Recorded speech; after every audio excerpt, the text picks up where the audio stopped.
দেখেন কাবা শরীফটা কিভাবে বানানো হলো। কাবা শরীফ দেখেন ফেরেশতারা আল্লাহ রাব্বুল আলামিন যখন পৃথিবী যখন সৃষ্টি করলেন, পৃথিবী যখন সৃষ্টি করলেন আল্লাহ রাব্বুল আলামিন, পৃথিবী যখন প্রথমে সৃষ্টি করার পর সেই পৃথিবীটা রয়েছিল পানি, পুরা পৃথিবীর মধ্যে ছিল পানি, পানি ছাড়া কোনো কিছু, মাটি ছিল না পৃথিবীর মধ্যে। হাদিসের বর্ণনা এসেছে এবং ইতিহাস পড়লে বোঝা যায় যে পৃথিবীটা যখন বানানো হয়েছে আল্লাহ রাব্বুল আলামিন তখন শুরুতে পানি বানিয়েছিলেন। পৃথিবীর মধ্যে সব কিছু ছিল পানি, পানি ঘূর্ণিপাক খেতে খেতে, ঘূর্ণিপাক খেতে খেতে তখন সেই পানির মধ্যে যে ফেনা উদিত হয়েছে, ফেনা হয়েছে, সেই ফেনা একত্রিত হয়ে ফেনাগুলা জমাট বেঁধে সেই ফেনাগুলা মাটিতে পরিণত হয়ে গেছে। বলেন না সুবহানাল্লাহ। সেই পানির মধ্যে যে ফেনাগুলা জমাট বাঁধতে বাঁধতে সেই পানিগুলা মাটিতে পরিণত হয়েছে। সেই মাটিগুলা বিভিন্নভাবে বিস্তৃতভাবে ছড়িয়ে ছিটিয়ে পৃথিবীর মধ্যে 7টা মহাদেশে উপনীত হয়েছে। পৃথিবীর মধ্যে মহাদেশ কয়টা? 7টা মহাদেশে পৃথিবীটা উপনীত হয়েছে। 7টা মহাদেশ হয়েছে পানিতে, পানি থেকে মাটি, ফেনা থেকে মাটি হয়েছে, মাটিটা তখন ভাগ হয়ে বিভিন্ন জায়গার মধ্যে ছড়িয়ে পৃথিবীর মধ্যে 7টা মহাদেশে উপনীত হয়েছে। এই 7টা মহাদেশের হওয়ার পর আল্লাহ রাব্বুল আলামিন যখন আদম আলাইহিস সালামকে যখন দুনিয়ার মধ্যে প্রেরণ করেছেন, দুনিয়ার মধ্যে যখন আদম আলাইহিস সালামকে প্রেরণ করার পর, পাঠানোর পর ফেরেশতারা আদম আলাইহিস সালামকে নির্দেশ দিলেন, হে আদম আলাইহিস সালাম, আল্লাহ রাব্বুল আলামিনের আদেশে ফেরেশতারা আদম আলাইহিস সালামকে বললেন, হে আদম আলাইহিস সালাম, আপনি এই জায়গার মধ্যে একটা ঘর বানান, কাবা শরীফ বানান।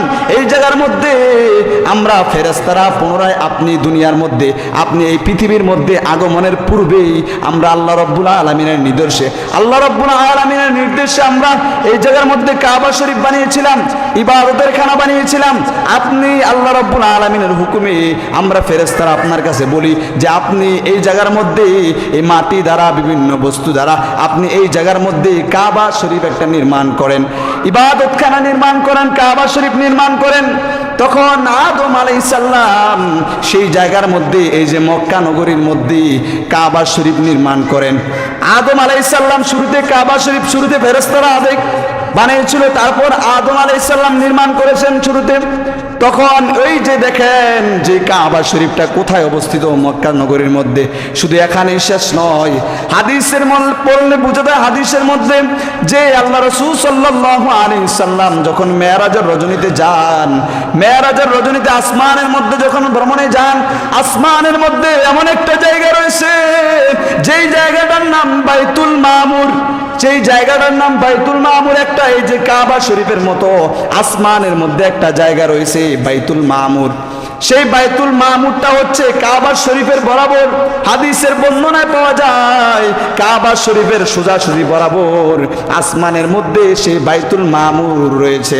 সেই বাইতুল মামুরের মধ্যে, সেই ঘরের মধ্যে, ইবাদতখানার মধ্যে এরকম ইবাদত করে ফেরেশতারা, ওই আসমানের মধ্যে ফেরেশতারা ইবাদত করেন। ওই বাইতুল মামুরটা কিরকম দেখেন, ওই বাইতুল মামুরের মধ্যে দরজা রয়েছে 2টা। সেই দরজা, একটা দরজা দিয়ে ফেরেশতারা প্রবেশ করে আরেকটা দরজা থেকে বাইর হয়ে যায়। ওই আল্লাহ রাব্বুল আলামিন এত পরিমাণ ফেরেশতা আল্লাহ রাব্বুল আলামিন সৃষ্টি করেছেন, এত পরিমাণ সৃষ্টি করেছেন। ওই বাইতুল মামুরের মধ্যে যদি কোনো ফেরেশতারা প্রবেশ করে 2 রাকাত নামাজ আদায় করে ওই বাইতুল মামুর থেকে যদি বাইর হয়ে ফেরেশতারা, দ্বিতীয়বার ওই ফেরেশতা আর প্রবেশ করতে পারে না। বলেন না আল্লাহু আকবার। ওই বাইতুল মামুর হচ্ছে কাবা শরীফের মধ্যে, একেবারে কাবা শরীফের সোজাসুজি হাদিসের বর্ণনায় পাওয়া যায়। এই কাবা শরীফ কত বরকতপূর্ণ কাবা শরীফ।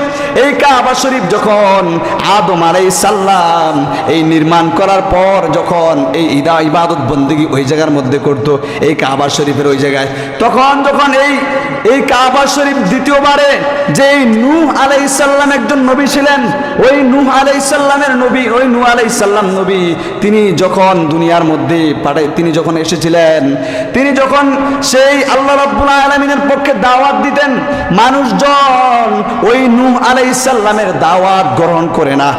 মানুষজন নূহ আলাইহিস সালামের সাথে শত্রুতা শুরু করলো।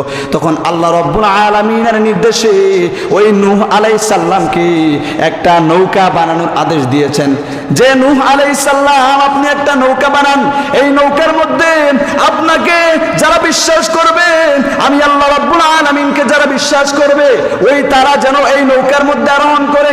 ওই নূহ আলাইহিস সালাম মানুষদেরকে ডেকে ডেকে ওই নৌকার মধ্যে আরোহণ করিয়েছিলেন। যারা নৌকার বাইরে ছিল তারা সকলেই ধ্বংস হয়ে গেছে। পৃথিবী পুরা পৃথিবীর মধ্যে বন্যায় ভেসে গেছে, পুরা পৃথিবী পুরা পানিতে ডুবে গেছে, পৃথিবী বন্যায় ভেসে গেছে। ওই নূহ আলাইহিস সালামের নৌকার মধ্যে যারা উঠেছিল তারাই শুধুমাত্র বেঁচে ছিল।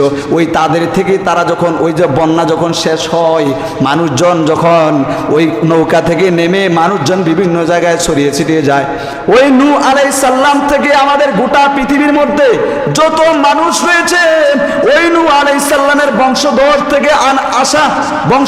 থেকে আসা নূহ আলাইহিস সালামের ওই দেখেন নূহ আলাইহিস সালাম দ্বিতীয়বারের মতো নূহ আলাইহিস সালাম যখন ওই জায়গার মধ্যে যখন শেষ হয়ে গেছিল, কাবা শরীফ ধ্বংস হয়ে গেছে, ওই বন্যায় প্লাবনের মধ্যে ধ্বংস হয়ে গেছে। ধ্বংস হওয়ার পর ইব্রাহিম আলাইহিস সালাম তিনি একজন নবী। আল্লাহ রাব্বুল আলামিন ইব্রাহিম আলাইহিস সালামকে তাকে এই কাবা শরীফ বানানোর নির্দেশ দেন। এই কাবা শরীফ দ্বিতীয়বারের মতো এই কাবা শরীফ ইব্রাহিম আলাইহিস সালামকে কাবা শরীফ বানানোর নির্দেশ দেন। তখন ইব্রাহিম আলাইহিস সালাম তার পুত্র ইসমাইল আলাইহিস সালামকে নিয়ে এই কাবা শরীফ নির্মাণ করেছেন। এই কাবা শরীফ নির্মাণ করেছেন এবং কি ইব্রাহিম আলাইহিস সালামের চিহ্ন রয়েছে ওই কাবা শরীফের পাশে, যেই জায়গার মধ্যে একটা পাথর রয়েছে কাবা শরীফের পাশে। যারা হজ করতে গেছে তারা দেখছে যেই জায়গার মধ্যে একটা পাথর আছে কোমর সমানো, যে মাকামে ইব্রাহিম নামক একটা পাথর রয়েছে। আল্লাহ রাব্বুল আলামিন কুরআনুল কারীমের মধ্যে এই পাথরের কথা তুলে ধরেছেন। আল্লাহ রাব্বুল আলামিন বলেন বিসমিল্লাহির রহমানির রহিম ফিহি আয়াতুন বাইয়িনাতুন মাকাম ইব্রাহিম। মাকামে ইব্রাহিমের কথা কুরআন কারীমের মধ্যে আল্লাহ রাব্বুল আলামিন তুলে ধরেছেন যে ইব্রাহিম আলাইহিস সালাম এই মাকামে ইব্রাহিম এই পাথরটার মধ্যে দাঁড়ায়া এই পাথর এই কাবা শরীফটা বানিয়েছেন, কাবা শরীফটা নির্মাণ করেছেন। বর্তমান যে কাবা শরীফ নির্মাণ করেছেন, যে ইব্রাহিম আলাইহিস সালাম দ্বিতীয়বারের মতো কাবা শরীফ নির্মাণ করে দিয়েছেন ইব্রাহিম আলাইহিস সালাম।